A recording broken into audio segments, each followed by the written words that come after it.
Hey, ass kickers, happy Saturday.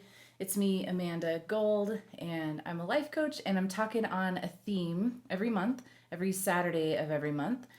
And August is all about overwhelm.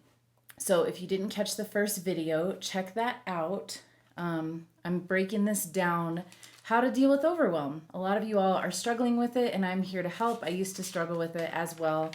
And I can still be tempted because I'm human, but I know a lot of really handy tips and tricks to get out of that shit and kick ass with both feet in your life.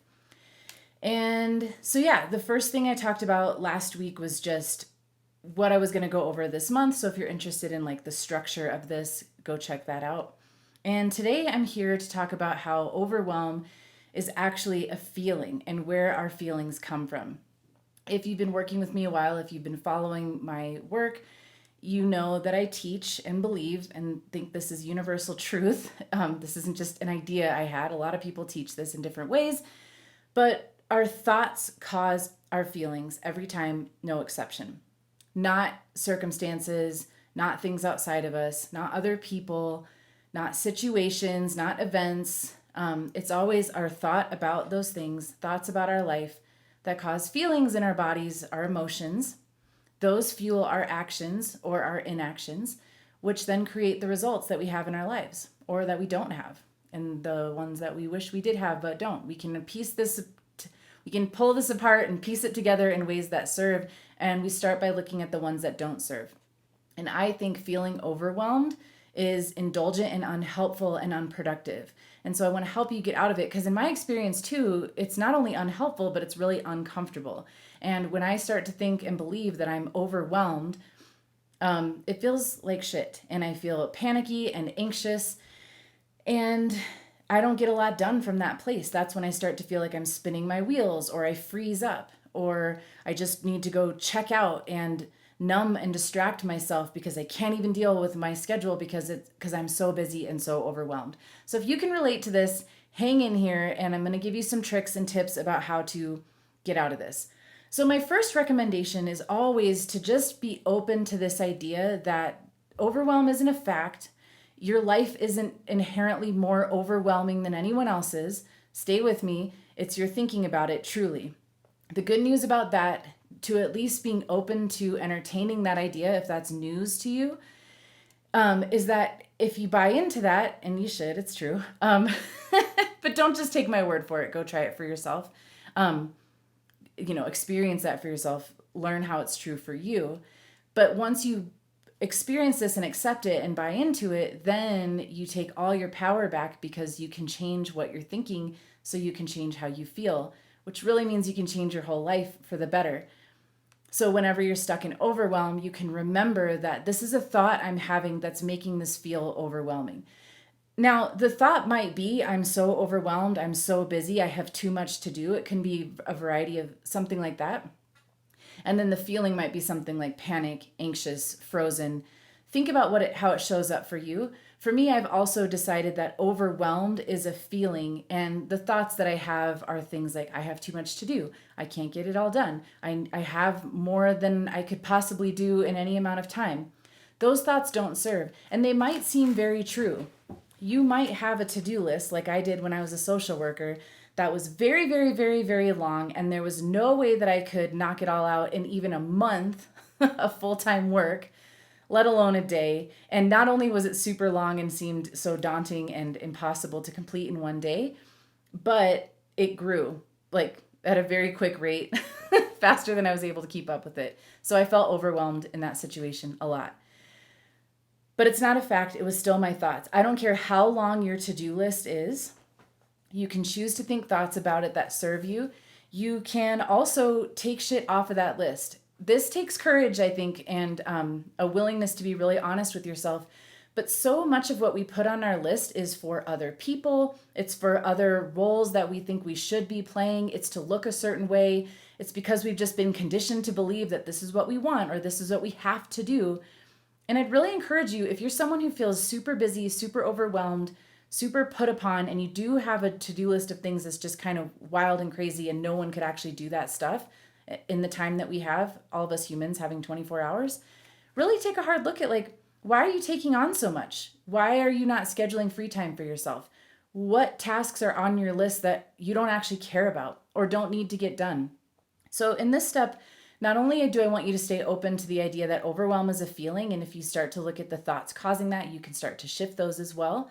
But really take a look at what are the facts about your to-do list, and where can you cross some stuff off your list? Say no thank you, delegate, ask for help. If this is a work situation, can you go to your supervisor? Can you go to your team? Can you have the courage to say, I'm drowning in all these tasks and I need help? Like a lot of the stuff at my old job was because we really were short staffed and we had more clients than we had people to serve them. And so our list was just like, there's no way I can get that all done.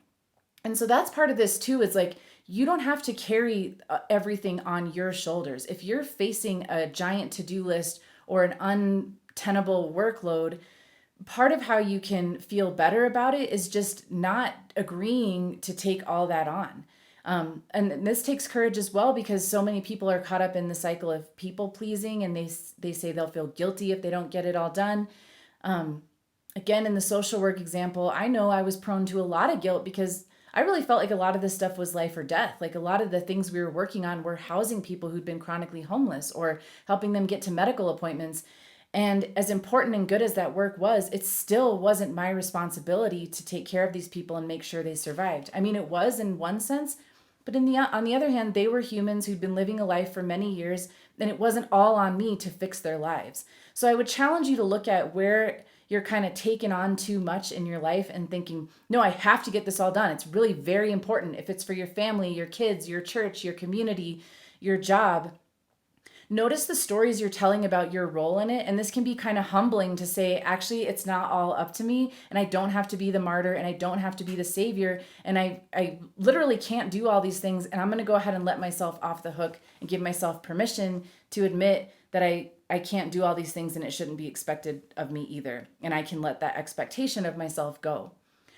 So then once you've kind of like combed through your list and had an honest, hard look at what isn't actually yours to do, or just have some grace with yourself. Maybe you do still want to tackle all the things on your list, but you just got to get real. Like, this is going to get done when it gets done. It might not get done as quickly as other people would like it to, or as I would like it to. I'm just going to do my best and get through it, right? But the other thing I think is really important is to really admit and notice and claim that you have a choice in all of it.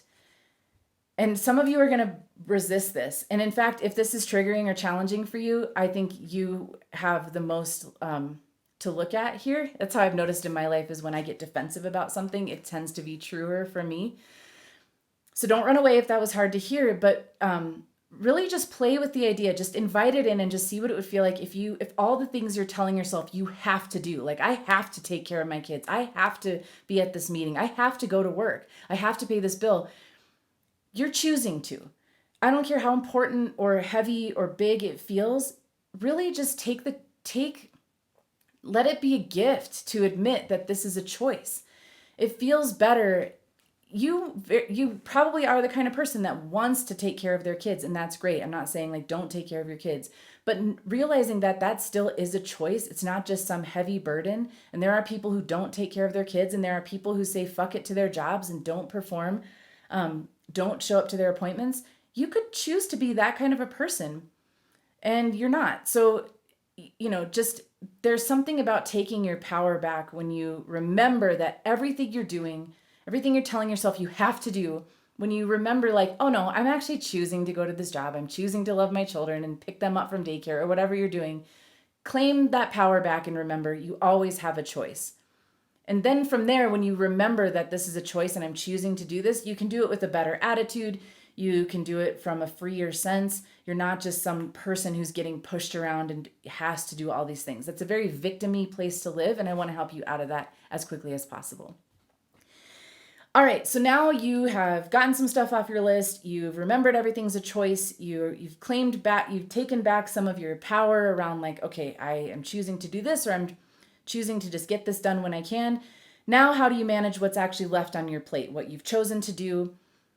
For one thing, I really encourage you to write down all the things that you think you have to do. A lot of us get in this place of like, I'm so busy, I'm so overwhelmed, and it actually becomes a habit. And if you really wrote down everything you had to do, it's quite manageable. So I've definitely been on the other side of the spectrum. You know, I told you already about the social work job with the long ass growing to-do list. I've also been in the place where I've had 3 things to do all day, but they just felt daunting or I didn't like doing them. And in my mind, they were turning into this giant whirl of 50,000 things that I could never get done. So just get really real and write shit down and be like, oh, I totally have time to do all this stuff. I could do it all in the next 2 hours. Sometimes our brains just get kind of carried away and freaked out, and writing that stuff down is a really quick way to get some perspective and kind of rein it back in. And then I'll leave you with this. I teach, as I've said, that circumstances don't cause our feelings. Our thoughts do. And I'm going to go into that more next week about what kind of thoughts specifically are causing your overwhelm and how to practice better thoughts. For now, I just want you to be open to this idea and practice it. Also, like I was saying, circumstances don't cause your feelings, but there are things that you can do with your circumstances and your life and adjust those that I think make it easier to think supportive thoughts. So if you're already prone to overwhelm, if you're already thinking thoughts that are causing you to feel busy and frantic and overwhelmed, look at the things that you can change in your physical environment that will support you in calmer, more put together, centered thoughts. So the obvious one is like cleaning off your desk, cleaning your home, spending some time in your physical environment to make it less cluttered, less chaotic. That's going to help you really have a lot of peace of mind right there. So if you're trying to manage this nutty to-do list with the filthy desk and all the things on scraps of paper, like get that shit streamlined, take some time, get some help if you need it, but get organized, get yourself a system. That's the other thing is like scheduling, finding a system where you're taking all your tasks, you're putting them in one place, you're calendaring them, you're honoring your calendar, you're taking the time to schedule everything so you know what's coming, you know what to do next. That really goes a huge way towards managing overwhelm. I already mentioned about delegating and getting help, but really get clear. Sometimes we shut things down because we just assume it's going to cost too much to get help with this thing, but you can get creative and you can trade and barter, or you can ask your teammates to, maybe someone likes doing the thing that you dread and you can offer to do something for them that you're really good at. So don't just say like, I can't get any help with this because I don't know anyone or I don't have the money. Just try to see if you can get creative and call it in. And if you need the help, just start to look for it and see what comes for you. I would say also say no more often. We kind of touched on this earlier, but just start, once you clear off your schedule, so you're just doing the things you chose to do or that really align with your values or move your goals forward, stay with that and don't say yes so quickly to things. It can be very tempting, especially when we've been operating out of habitual thinking and conditioning, to just automatically say yes to our friend who wants us to go out or to our family member who wants us to do something for them. And give yourself a moment to say, like, give it a day between every request while you're learning this to just really go inward and think, like, is this something I really want to do? I can do, I'm available for? Does it serve my goals? And I'm not saying you should just be the selfish person that's only looking out for yourself, but this goes back to videos I've done in other places about self-care, where if we're just spreading ourselves too thin without honoring what's important to us, we don't have time for ourselves, we end up actually doing a disservice to the world and we burn out and we get bitchy and cranky and we're actually not helping anyone. So it is of value to make sure that you're scheduling things wisely and that honor yourself and your enjoyment and your energy levels and your time and your calendar. All those things are very important. And I actually encourage you to check with yourself first on everything so that you're coming from a place of inspired joy that you have more to give everyone from that place. All right. And then self-care, more of it, please, always. I'm always talking about self-care, and this means different things to different people. So ask yourself what it means to you and what would it look like to take better care of yourself. It can mean so many things and it's got to be customized, but you should be asking yourself that, or I encourage you to ask yourself that all the time, every day. What do you need? Because it changes from day to day. It changes depending on what is on the calendar, on how we feel, on where our health is mentally and physically and emotionally, and what's going on in our lives. So check in with yourself at least every morning, at night, all throughout the day. I used to have a practice where I would look at myself in the mirror and I'd say, what can I do for you today? And if you stop and listen, you get some really cool answers. And sometimes it's very simple, like, I just want to go for a walk today. Or I want quiet. I want more quiet. Or I really want to read my book without any interruptions. So find what it is for you and just practice more. Again, I'm not advocating that you be just some like isolated, selfish person who never does anything in the world, but we show up so much better and brighter when we're checking in with ourselves frequently and just using every moment to just be good to our body, mind, and spirit. So, hope this was helpful. I will be back Tuesday with your weekly tit, which is the Try It Tuesday, and I'll have it relate to overwhelm. And then I'll be back the Saturday in a week, Saturday after this, to talk about our thinking that's creating the feelings of overwhelm.